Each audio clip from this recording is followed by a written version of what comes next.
নমস্কার সুপ্রিয় দর্শক সকলকেই স্বাগত হিন্দু লাইভস ম্যাটার ইউটিউব চ্যানেলে। দর্শক, রাজধানীর ধানমন্ডি ৩২ নম্বরে অভিনেত্রী রোকেয়া প্রাচী সহ কয়েকজনের ওপর হামলা হয়েছে। সেখানে বঙ্গবন্ধু শেখ মুজিবুর রহমানের স্মৃতি বিজড়িত বাড়ির বাইরে বঙ্গবন্ধুর প্রতিকৃতিতে তারা মোমবাতি প্রজ্বলন কর্মসূচি পালন করতে গিয়েছিলেন। কর্মসূচি শেষে ফেরার সময় সন্ধ্যা ৭:১৫টার দিকে কয়েকজন ব্যক্তি লাঠিসোঁটা হাতে রোকেয়া প্রাচী সহ অন্যদের ওপর হামলা চালায়। আহত অবস্থায় রোকেয়া প্রাচীকে সেখান থেকে সরিয়ে নেওয়া হয়েছে। এর আগে দুপুরের দিকে ফেসবুকে এই অভিনেত্রী ১৫ই আগস্টের শোক দিবস উপলক্ষে সেখানে অবস্থান কর্মসূচির ঘোষণা দিয়েছিলেন। তিনি লিখেছিলেন, আছি ধানমন্ডি ৩২, হোক সব হত্যার সব নৈরাজ্যের বিচার, বিচার হোক বাঙালির ইতিহাস হত্যার। আছি, আমরাও বিচার চাই।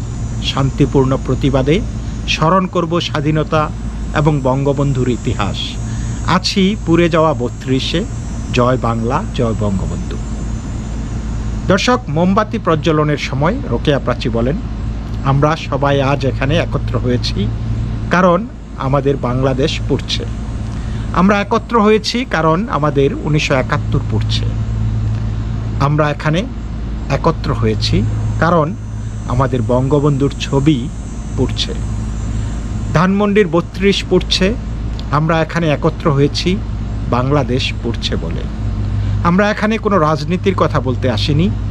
বাংলাদেশ আমাদের সবার। আমরা এখানে শোক প্রকাশ করতে এসেছি শান্তিপূর্ণভাবে। আমরা বঙ্গবন্ধুকে শ্রদ্ধা করি। তিনি আমাদের জন্য এই বাংলাদেশ দিয়েছেন, সংবিধান দিয়েছেন। এই ৩২ যখন পুড়ছে তখন মনে হয়েছে আমরা পুড়ছি। আমরা এই ধানমন্ডি ৩২-এ দাঁড়িয়ে বিশ্বের এই মহানায়কের কাছে ক্ষমা চাইছি। আমরা লজ্জিত, বাঙালি জাতি লজ্জিত আজকে। দর্শক, এদিকে আগস্ট মাসকে জাতীয় বিপ্লবের মাস ঘোষণার দাবি জানিয়েছে গণ অধিকার পরিষদ।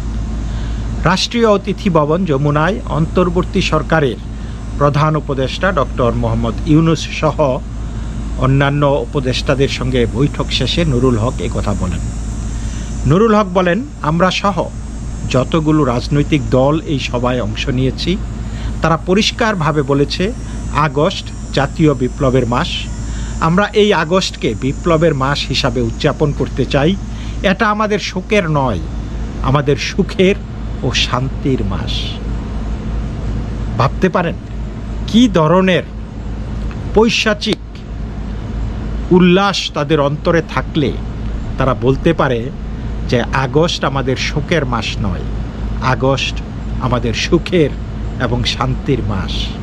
আর দেখুন, এই শোকের দিনে কাল রাত্রিতে বাঙালির শ্রেষ্ঠ সন্তান জাতির পিতা বঙ্গবন্ধুকে যখন হত্যা করা হয়েছিল যেদিন, সেই রাতে বঙ্গবন্ধুর সেই বাসভবনে ধানমন্ডির ৩২ নম্বরে এখন চলছে পৈশাচিক উল্লাস।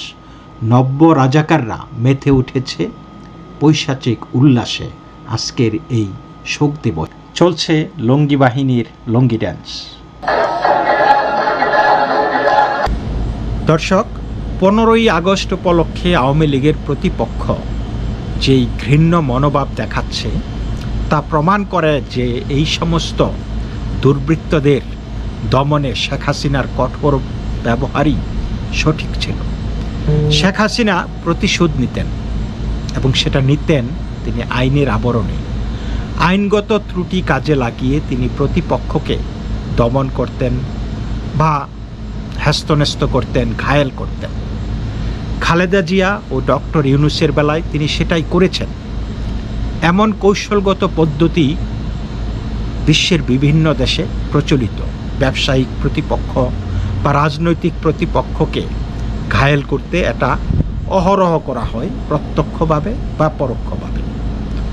এখন যে প্রতিহিংসার চর্চা করা হচ্ছে তা আইনকে বৃদ্ধাঙ্গুলি দেখিয়ে করা হচ্ছে, মাস্তানি করা হচ্ছে, জোর যার মুল্লুক তার দেখানো হচ্ছে। এখন পর্যন্ত যা যা হচ্ছে তা আইনগতভাবে মোটেও হচ্ছে না, গায়ের জোরে গণপিটুনির ভয় দেখিয়ে করা হচ্ছে। বঙ্গবন্ধুকে সপরিবারে হত্যার ভয়াবহ ও হৃদয় বিদারক হত্যাযজ্ঞের বিষয়টি তার অনুরাগীদের জন্য একটি অত্যন্ত স্পর্শকাতর ও আবেগপূর্ণ বিষয়। সরকারিভাবে শোক দিবস পালিত হচ্ছে না, কিন্তু যারা সেটা পালন করতে চায়, সাংগঠনিকভাবে ও ব্যক্তিগতভাবে যারা এটা পালন করতে চায়, সেটা প্রতিরোধ করার কথা বলা হচ্ছে ছাত্র নামধারী গণপিটুনি বাহিনীর পক্ষ থেকে। এটা কোন দিক থেকে আইনসম্মত? এটা কোন দিক থেকে আইনসম্মত যে আমি শোক পালন করতে পারবো না? আপনারা কি দেখেছেন পৃথিবীর কোথাও যত স্বৈরাচারী হোক তাকে স্মরণ করা, তার আপনজনরা, তাকে যারা ভালোবাসে, তার চেতনায় যারা উজ্জীবিত, সেই মানুষরা কি তাকে স্মরণ করতে পারবে না শান্তিপূর্ণভাবে? এটা কেমন কথা? শেখ মুজিব কি বাঙালি জাতির স্বপ্নদ্রষ্টা নয়? বাংলাদেশের স্বপ্নদ্রষ্টা নয়? শেখ মুজিব কি বাংলাদেশকে স্বাধীন করার ডাক দেননি? যুদ্ধে ঝাঁপিয়ে পড়েননি? উদ্বুদ্ধ করেননি জনগণকে? বাংলাদেশের স্বাধীনতার স্থপতি তিনি নন? তাহলে কেন তাকে আজকে স্মরণ করতেও আমাদেরকে হুমকি পেতে হয়, আক্রমণের হুমকি পেতে হয়, আক্রমণের শিকার হতে হয়? দর্শক, শেখ হাসিনা বিরোধীরা ব্যক্তি স্বাধীনতা, বাক স্বাধীনতা, আইনের শাসন, গণতন্ত্র ইত্যাদি নিয়ে কত কথা, কত প্রতিবাদ করে আসছে সবসময়। এখন সেই সব নীতি কথা যে নির্বাসনে পাঠিয়ে দেওয়া হয়েছে, তা কেমন দেখাচ্ছে? এর চেয়ে হিপোক্রেসি আর কি হতে পারে? দর্শক, একটা কথা তারা হয়তো ভুলে গেছেন, বাট তাদের মনে রাখা উচিত যে আওয়ামী লীগ আজ হোক কাল হোক 10 বছর পরে হলেও আবার বাংলাদেশের ক্ষমতায় আসবে। কারণ এটা একটি অন্যতম শক্তিশালী এবং ঐতিহ্যবাহী রাজনৈতিক দল। তাদের আছে কোটি কোটি সমর্থক, কোটি কোটি সদস্য। তখন এই যে এখনকার আইন ভঙ্গকারীরা, যারা নাকি জোর জুলুম দেখাচ্ছে, যারা নাকি মব রুল কায়েম করছে বাংলাদেশে, তারা কি তখন আইনের আওতায় আসবে না? অবশ্যই এই আইন ভঙ্গকারীরা, আজকের আইন ভঙ্গকারীরা শাস্তির আওতায় আসতেই হবে। দর্শক, এই যে আজকে সন্ধ্যায় ধানমন্ডির 32 নম্বরে মোমবাতি জ্বালিয়ে শ্রদ্ধা নিবেদনের সময় জাতীয় পুরস্কারপ্রাপ্ত অভিনয় শিল্পী রোকেয়া প্রাচী হামলার শিকার হলেন, এর চেয়ে জঘন্য মানসিকতা ও অপরাধ আর কি হতে পারে? এই রোকেয়া প্রাচী বর্তমান অন্তর্বর্তীকালীন সরকারের আইন উপদেষ্টা আসিফ নজরুলের সাবেক স্ত্রী। কি অদ্ভুত বিষয়, তাই না? তাদের একটি সন্তানও আছে, এবং এই আসিফ নজরুলের সন্তানের মাকে প্রহার করা, এইভাবে আইন ভঙ্গ করে হামলার মতো ঘটনায় আইন উপদেষ্টার অনুভূতি কি, সেটা খুব জানতে ইচ্ছা করে। অবশ্য এই আসিফ নজরুল তিনিই কিন্তু, আমি বলবো যে এই যে ছাত্র জনতার যেই বিপ্লবের এই একজন মাস্টার মাইন্ড, এবং এই চালাও পোড়াও ধরপাকড় যেইভাবে হচ্ছে, যেইভাবে মব রুল কায়েম হচ্ছে, এটার একটা মাস্টার মাইন্ড। আপনাদেরকে আমি একটি উদাহরণ দিয়ে বলতে চাই যে এই যে প্রধান বিচারপতিকে যেইভাবে হাইকোর্ট ঘেরাও করে ছাত্ররা পদত্যাগে বাধ্য করেছে, এর কুশীলব হলেন এই আসিফ নজরুল, আইন উপদেষ্টা। তাকে প্রশ্ন করা হয়েছিল যে এই যে প্রধান বিচারপতির যেই কে পদত্যাগের দাবি বা হাইকোর্ট ঘেরাওয়ের যেই কর্মসূচি, সেই সম্পর্কে তাকে জিজ্ঞাসা করা হলে তিনি বলেন যে প্রধান বিচারপতি সম্পর্কে আমাদের অনেক আপত্তি রয়েছে। এখন তিনি পদত্যাগ করবেন কি করবেন না সেটা ওনার ব্যাপার। তো বিষয়টা এরকম, অথচ প্রধান বিচারপতিকে রক্ষা করার জন্য, হাইকোর্টকে এই মব থেকে বাঁচানোর জন্য তিনি কোনো ধরনের পদক্ষেপ নেননি। তো এদিকে এটা এমন একটা জিনিস তিনি করেছেন যেটা হলো যে চোরকে বলছে চুরি করো, আর গৃহস্থকে বলছে সজাগ থাকবে। মানে এই দ্বিচারিতা। তবে এই দ্বিচারিতাটা কতদিন চলবে আমি জানি না। তো আমরা বিভিন্ন সূত্রে জানতে পারি যে এই অন্তর্বর্তীকালীন সরকারের মেয়াদ মানে 6 বছরের চিন্তা ভাবনা করে তারা নেমেছে এবং আপাতত বিভিন্ন সংগঠন জামাত, বিএনপি, হেফাজতে ইসলাম, তারপরে এই নাগরিক অধিকার পরিষদ তারা এটাকে আপাতত সমর্থন দিয়ে যাচ্ছে, কিন্তু সেই সমর্থনটা কতদিন জারি থাকবে সেটা আমাদের দেখার বিষয়।